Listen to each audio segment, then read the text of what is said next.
Once you start actually thinking, you will realize that you've never thought before. It's almost as though you spent your life thinking that you're walking, and you realize suddenly that you've been crawling the whole time. And when you actually stand up on 2 feet, you realize, oh, this is what walking is. I know for me personally, my entire schooling was teachers telling me what to think. In other words, like, here's some facts about the world, like putting data into a computer, data into my mind. Here's some facts about the world, memorize them, tell me what I told you.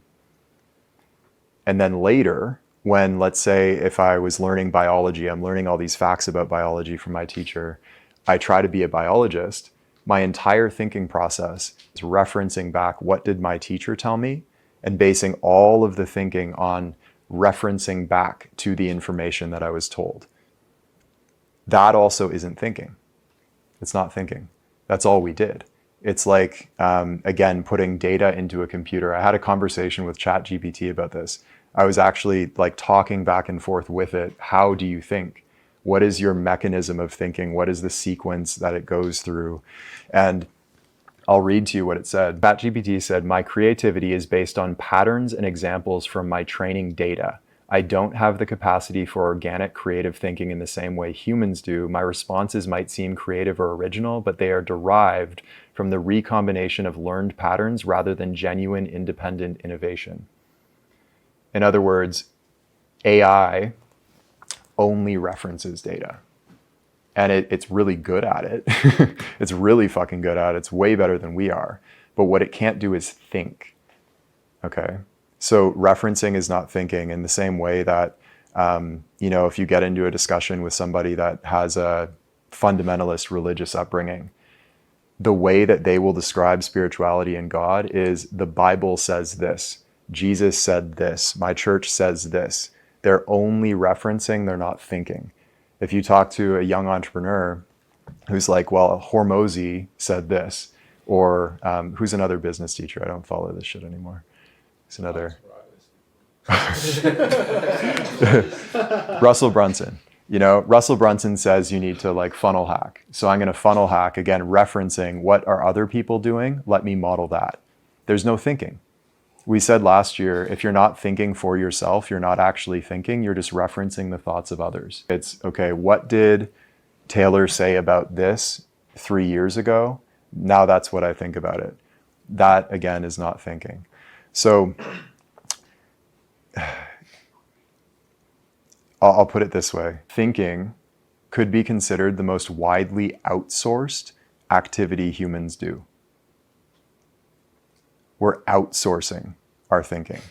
When we think about original thinkers, much of the world and the ideas of the world, the opinions of the world, are sourced from a few people who executed on original thought.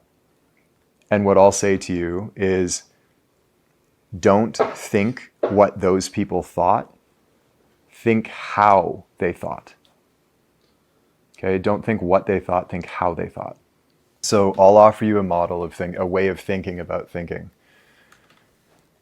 What thinking is, fundamentally, if you break it down to the mechanics, in the same way that walking is putting one foot in front of the other while coordinating movements with your arms, what thinking is deconstruction and reconstruction.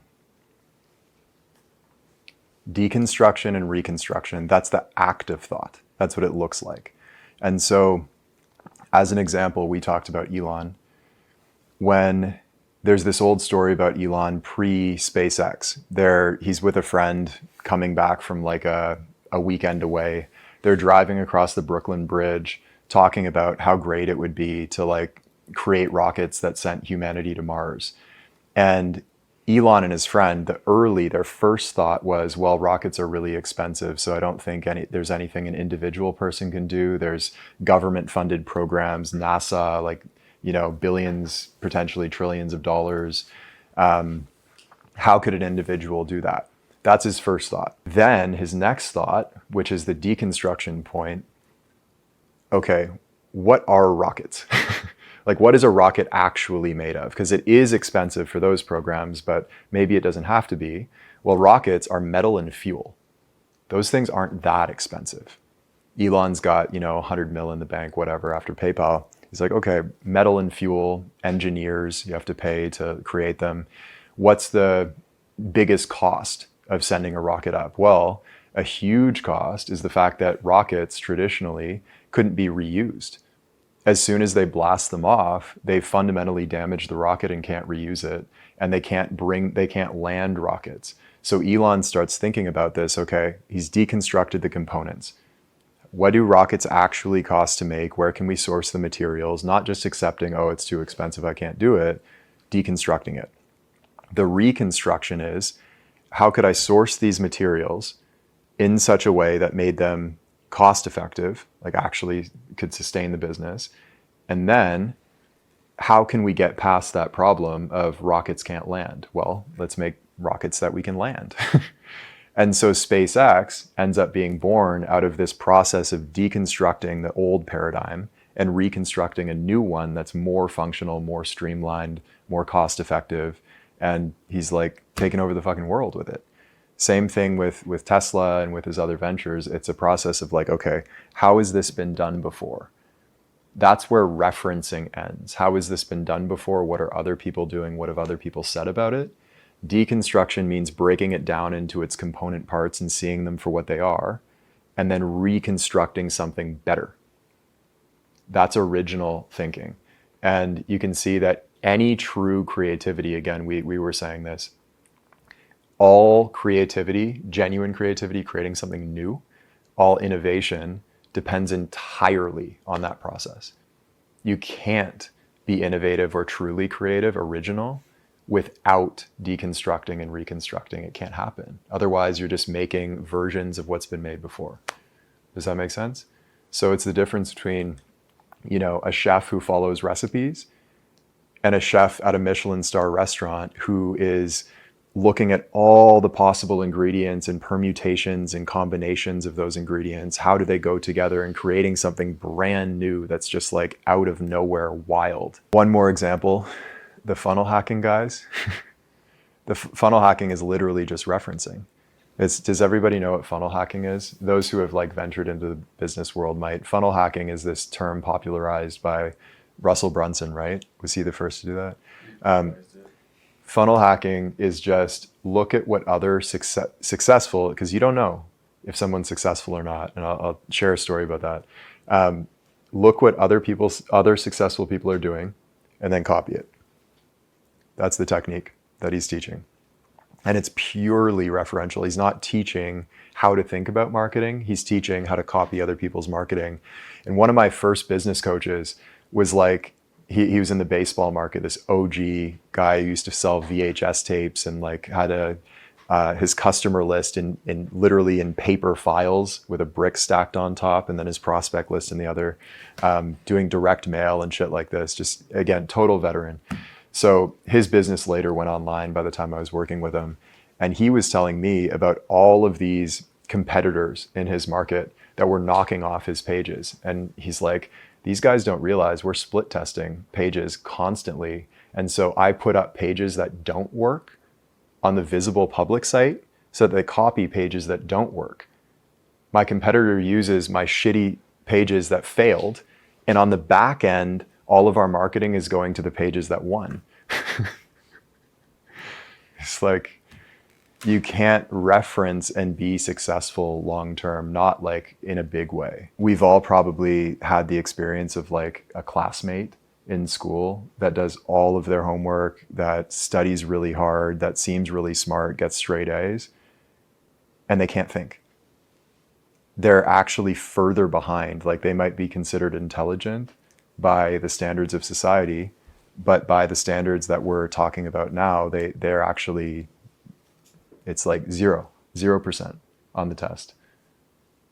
They were only, through all of that study, all of that work, all of the paying attention to the teacher, trying to do well through no fault of their own, because it's the only way that they were ever taught, they're actually further behind.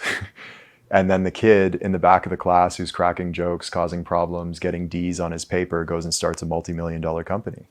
I think it's William James who said that genius is nothing more than perceiving reality in an unhabitual way. That, in other words, is seeing reality, deconstructing and reconstructing independently of the habits of our mind and the minds of others that have influenced our mind. So what has everybody told me before? Casting that aside, and what is this? It's unhabitual. It's like on a moment-to-moment basis doing it new.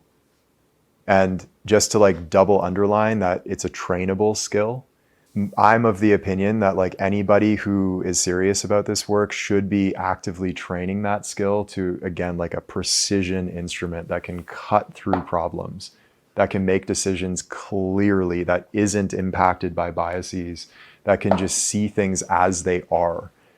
And like that's 100% possible for everybody in this room. Absolutely. It's 100% possible, independent of intelligence. Thinking is a skill. Intelligence is like a natural quality, but intelligence routed towards referential thinking, like the student that can only take notes, you know, they never develop the skill. So treat it as a skill. Hey, it's Taylor. I hope you enjoyed today's clip. And if you did, here's where you can go deeper right now. So my favorite part of the work that I do here is a daily email newsletter that I write every morning on the topics of human development and human potential, life strategy, training the mind, productivity and life optimization, and generally speaking, the path to self-mastery. And so if you enjoy these talks, I know you're going to love the newsletter. And if you'd like to check it out, hit the link in the description or head over to taylorallen.me and you can sign up free of charge. I hope we see you there.